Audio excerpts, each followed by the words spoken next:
said, I know, I'll make you a list. And I did. I made a list of buildings. We've torn down over 300 buildings in the last 10 years, and they're still following my list. Now, I helped them tear those buildings down for a couple of years. Then I went to them and I said, you know, when you're tearing these buildings down, you're losing a lot of history. They said, well, they figured me out by then. So they said, okay, Ray, what do you want to do about that? I said, I'll be your historian until I retire. Now, I've been doing this for about 6 years. They agreed to it, and they've let me make these DVDs. And I get to do things fun, things like this. Come and talk to you. Thank you, Mr. Podolsky. But also, they have one problem. I won't retire.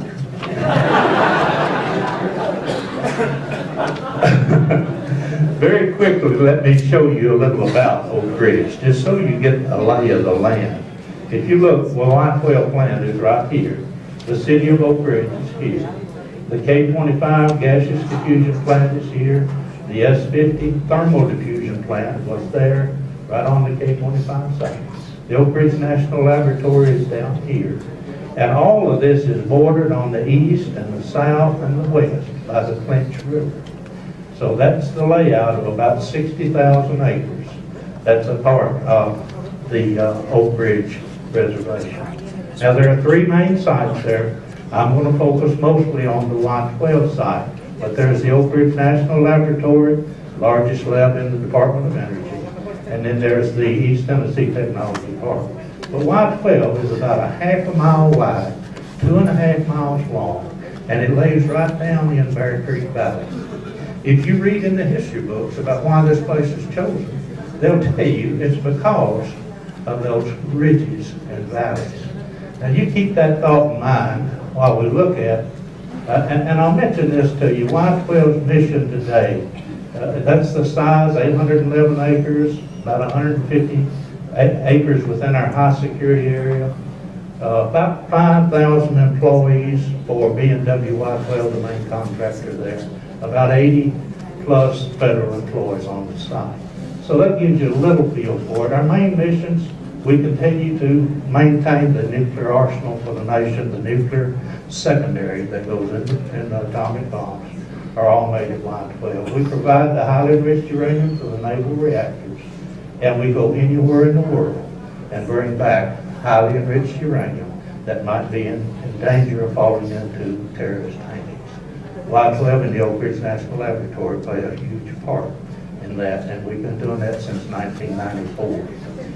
We brought the Libya material to Y-12 when Gaddafi decided he didn't want to be in that business anymore. And we brought the one out of Chile, and they had the earthquake there, and we had to change our plans to get it out. Very highly specialized group of folks that know how to go anywhere in the world and protect that material. That's what's so important to keep it from falling into the wrong hands. So, Y-12 was part of the Manhattan Project. Obviously, you realize that. Made the uranium for the first atomic bomb ever used in warfare. That's what it looked like in 1945. Again, laying right down in that valley. And this is the reason we did it. And this is what the valley looked like before the Manhattan Project. Now, I told you what the history books say about it, but let me tell you what's closer to the truth. When Albert Einstein wrote this letter to President Roosevelt saying Germany's buying up all this uranium ore, and he was afraid they were going to try to make a bomb out of it, he knew it would be an expensive undertaking. He put General Groves in charge of it. Groves had just finished building the Pentagon, so he knew how to put a large construction project together. He knew how to get private industry involved, and he knew how to spend money. So President Roosevelt also called in Senator McKellar, and he said, Senator, I need to put a large amount of money against the war effort, and I can't let the press or anyone know how much it is or what it's being used for. Can you help me with that? Senator said, yes, Mr. President, I can do that for you. Just where in Tennessee you going to put that money? Now, I guarantee you that has more to do with us getting selected in East Tennessee than any lay of the land and ridges and valleys and that sort of thing. By the way, I interviewed Senator Howard Baker, and asked him, for an oral history interview, I asked him to tell about his relationship with Oak Ridge. He said, first, let me tell you how that place was chosen. He told that same story I just told you on camera. I said, thank you, sir, for validating a story that I tell everybody that comes to Oak Ridge. He said, where'd you get that story? I said, I got it from Dick Smizer, the editor of the Oak Ridge. He said, that's where I got it too. Now, let me tell you one that I know is true, because the man that it happened to is still alive today. His name is Lester Fox. He's the patriarch of the Fox automobile dealerships in our area of East Tennessee. In 1942, he was a sophomore in high school. He was skipping school one day in a little town just north of where we are. When he got through, he was walking down the main street of the town. He walked by the telephone office. The telephone operator leaned her head out and said, Lester, go get the principal. He's got an important phone call. Now Lester's skipping school. But he does. He goes and gets the principal. Principal comes over and takes that phone call, comes back to the school, calls all the students together in an assembly, and says, I've just gotten a phone call from Senator McKellar. He wants me to tell you to go home and tell your parents you're going to have to find another place to live. The government's going to take your property for the war. Now Lester swears that's the way these 3,000 people first learned that they were going to have to get off of 60,000 acres, 1,000 farms, in order to make room for the Manhattan Project. Many of them didn't have automobiles. They didn't have trucks to move their belongings. If they had an automobile, they might not be able to buy gas for it or tires. Those things were rationed. But what they did have was young men in the military getting killed. So they wanted to do anything they could to help win the war. They got off of their property in a matter of weeks and made that 60,000 acres available for the Manhattan Project.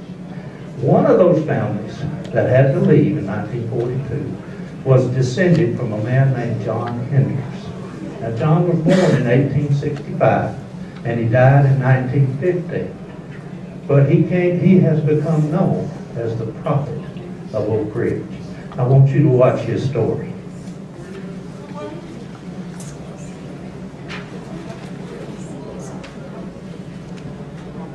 Where's my sound?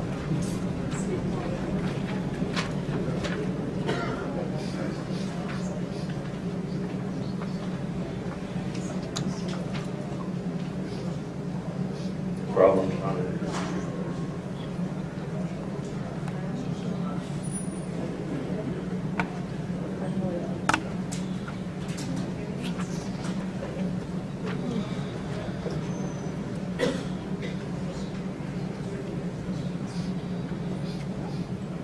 I promise you it worked really well a while ago.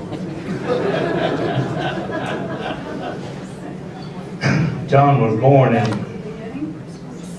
when he did the sound, we'll go back and start it.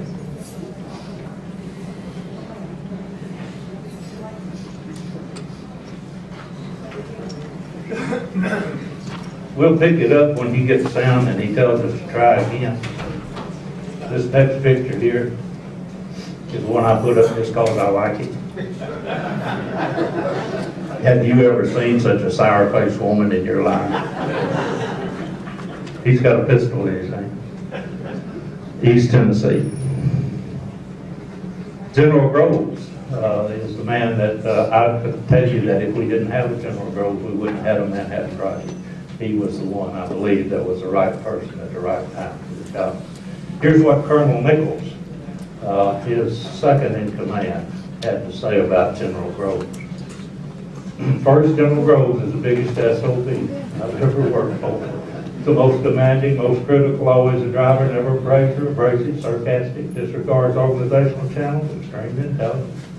Has the guts to make decisions, most egotistical man I know. He knows he's right, so he sticks by his decision, abounds with energy, expects everyone to work as hard or harder than he does. If I had to do my part of the atomic bomb project over again, had the privilege of picking my boss, I'd pick General Groves. I think that's quite a testimony. This is what Oak Ridge looked like. A lot of mud. These houses are still there today. The flat tops are just have a little pitched roof on them, and they have more trees around them. This is the Children's Museum today. It was one of the schools during the Manhattan Project. Lots of trailers there. There were 75,000 people living in Oak Ridge. Wasn't on the map. Fifth largest city in the state.